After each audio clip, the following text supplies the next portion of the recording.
আসসালামু আলাইকুম সবাইকে। আজকে আমি পাবদা মাছ রান্না করে দেখাবো আপনাদেরকে, তবে সম্পূর্ণ ভিন্ন আঙ্গিকে।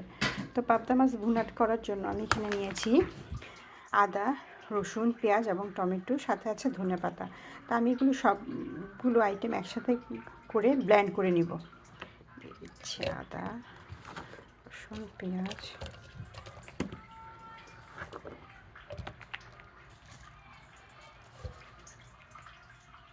আমি চুলায় ফ্রাই প্যানটা বসিয়ে দিয়েছি। এখন আমি এতে তেল দিচ্ছি পরিমাণ মতো। তো আজকে আমি পাবদা মাছটা রান্না করব পাঁচ ফোড়ন দিয়ে। সামান্য কিছু পাঁচ ফোড়ন দিয়ে দিচ্ছি এতে।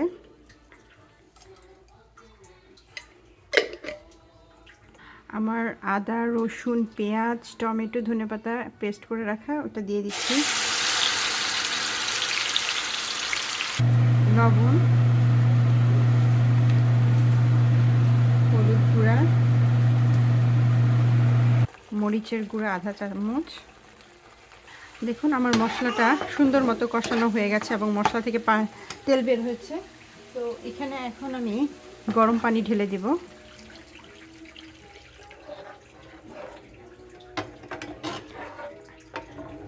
আমি কিছু গরম পানি অ্যাড করে দিয়েছি। তো পানিটা একটু বলক আসলে আমি মাছগুলো ছেড়ে দিব। আমার পানিটা বলক এসে গেছে, এখন আমি মাছগুলো ছেড়ে দিব।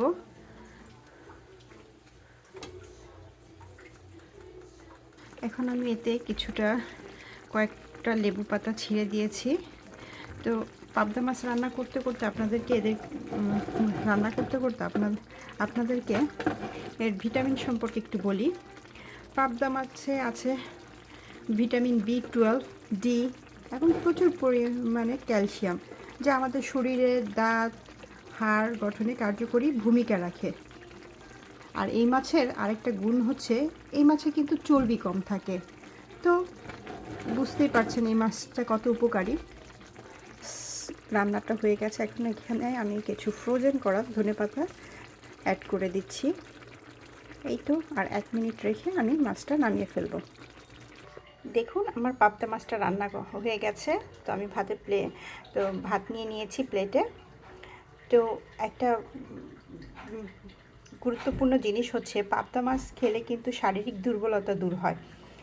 এবং এই মাছে যেহেতু ভিটামিন B12, ডি, ক্যালসিয়াম আছে, তো বাচ্চাদের জন্য খুবই উপকারী। হৃদরোগের ঝুঁকি কমিয়ে দৈহিক গঠনে সাহায্য করে। সো আমার ভিডিওটা যদি আপনাদের ভালো লেগে থাকে তো অবশ্যই সাবস্ক্রাইব করবেন। ধন্যবাদ।